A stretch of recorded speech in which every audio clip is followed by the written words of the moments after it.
What's up, everyone? Welcome to today's video. Welcome to the Video Game Fight School channel. Thank you very much for tuning in. Shout out to Doc Dark 1985, sorry, who, in my opinion, I think is undergoing this phase of discovering a lot of the capabilities of a gaming PC. And I'm going to let you listen to his opinion in terms of his summary on this video, having gone through to show some other functionality, and we're going to talk about it here in the video. So listen to what he says here. Pretty cool. The more I learn about PC, the more I keep liking it, man. Just even more convenient. So things that I thought the console did better, now the PC is starting to beat it at that as well. Which that was one of the things. Like I thought, oh well, these as a media player. So he basically took the PC and he analyzed basically what it's like to use it as a media player, because on console you could just using the apps that you have for the different media devices and such. But consoles are much more than a media player. That's what got Xbox into hot water in their Xbox One generation. However, what was really cool was Doc actually went ahead, found himself an interface and an app that collates your games together, and you can launch it with your controller. You don't really have to do anything. You can pretty much just have these apps ready to go. You can get your controller, turn it on, it's wirelessly connected to your device, your PC or laptop or whatever, and you can scroll around and you can basically get your games to play as you want them to. This is very interesting because I remember over the past, maybe a few months when I was making these videos saying, guys, I think what people are going to be surprised to see is how fun, easy, and interesting it is to be able to set up a PC, and it's not difficult. Doc Dark is somebody who has mostly played on console for the majority of his time and is picking up a PC and is able to figure this stuff out. It's as simple as setting up or making, changes to your phone, because a lot of this stuff is already there. Like it's always been there, for the past like 5, 6 years even. I think people are dreaming Windows XP. When you say gaming PC, some people are thinking far back as Windows XP, but you got to realize that, or Windows Vista, those were operating systems that, in my opinion, they were, XP was a great operating system. Vista was one that was just very troubled, and you had Windows 8, which was kind of like, in my opinion, similar to Vista. And then, Windows 10, basically changed the game. And Xbox and Microsoft had been trying some integration, from a while back, using all kinds of different functionality. But today you can basically use your Xbox controller as a mouse. Doc even shows it on this video. This is not a functionality that I use much. I'll just use a wireless mouse, in my opinion, rather. But you can do that, and that way you can control the entire PC. You don't have to get up from your couch. And if you choose to not use a keyboard, for the most part, you can navigate without using a keyboard. And I say for the most part because if you learn keyboard shortcuts, they'll probably be easier and such. But you could get like a mouse and keyboard companion, which is also another app that can be used to also simulate this, particular kind of functionality at the end of the day. So again, it is, in my opinion, very interesting to see somebody else who's exploring the PC ecosystem discover this stuff, and give the conclusion that, in their opinion, they think it's better because you have functionality and capability that you don't have access to on a console, simply because the console is a locked ecosystem, wasn't really designed from the perspective of a lot of multitasking. In fact, the Xbox Series X and its quick resume is, in my opinion, probably one of the most impressive technology pieces I've seen for gaming.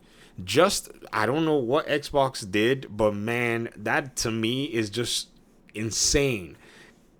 I'm not gonna buy an Xbox console if even if they made a more powerful console in the next generation. However, if there is something that I think is very interesting about the Xbox console, is the capability for it to be able to mimic apps with games, and this is not something that is easily executed on a PC. Doc was actually talking about this in terms of the media apps and being able to watch movies on different apps, going from Netflix to Prime and all of the above. But the quick resume functionality is basically working just like this, but it's working like that exclusively on the Xbox consoles. And that to me is actually freaking cool. So at in my opinion anyways, at the, how do I say, at the core of everything it's always been the multifunctionality capabilities that PC had that had always basically given it the edge and the flexibility to be able to take your operating system, take your computer, and modify it as you please, as you want, to do exactly what you want it to do. And not just do it that way, but there are multiple ways to do it, and there's ease of use as well in doing it. And a lot of people have argued that there are downsides to this, and not everybody can figure this stuff out. And I'm like, yo, this stuff is easily figured out by even a kid if they can just go around and tinker a little bit. If you can read instructions and you can read what is it's basically saying, settings and stuff have been collated so easily in Windows operating systems these days that you can basically get stuff done without any hassles. I hear people say things like, oh, you got to install drivers and all that stuff. Yo, when has drivers ever been a problem, man? I mean, how spoiled are some people today? Remember back in the day when we used to actually send files using infrared on our phones? Does nobody remember that? Am I the only millennial who used infrared to send data through phones where we would actually hold them together and actually, line the infrared up so we could send these, little files, across the board? Am I the only millennial who used Bluetooth before, you had AirDrop, which is basically a Bluetooth style technology to be able to send files and, all kinds of videos and share documents and pictures with friends? We've always done these very simple tasks. The combination of the knowledge that you've, basically acquired using different technology devices is something you can easily implement here and be able to do some really cool stuff when it comes down to it. So if you want to get a gaming PC, or if you're thinking about getting a next generation console, man, I am standing here telling you that you will miss out on a platform that can do way better than that ecosystem. The advantage of that platform is already here, seeing as it is the bigger platform compared to Xbox and PlayStation, as in their own individual rights. It's only second to mobile, and there's a reason for that. A lot of people have been making the switch. A lot of people have been making the move, and now many publishers can decide to just bring their games out on PC. If they have a solid game, they have a solid marketing strategy, they're capable to be able to leverage the PC platform. So you should be leveraging the PC platform if you want to, basically evolve your gaming. You can make it mimic the console experience if that's something you're used to. Now, it is still your choice, not saying that you must do this. No, you do what you please. But at the end of the day, it's just one of those things where we talk about this just for us to be able to realize that there's an option. And plus, it kind of removes you from the mandatory ecosystem requirements to make you pay for, playing online and paying for more expensive games at the end of the day. In this regard, you should probably not need to be doing that, seeing how PCs are cheap to build, cheaper, in fact, than it will cost you to run a console in many cases. But I want to go ahead and just highlight this in this video. I thought it was very interesting. Shout out to Doc Dark 1985. I'm really excited to just continue to see the evolution of him going from console to PC and seeing how all that is very interesting in terms of the changes.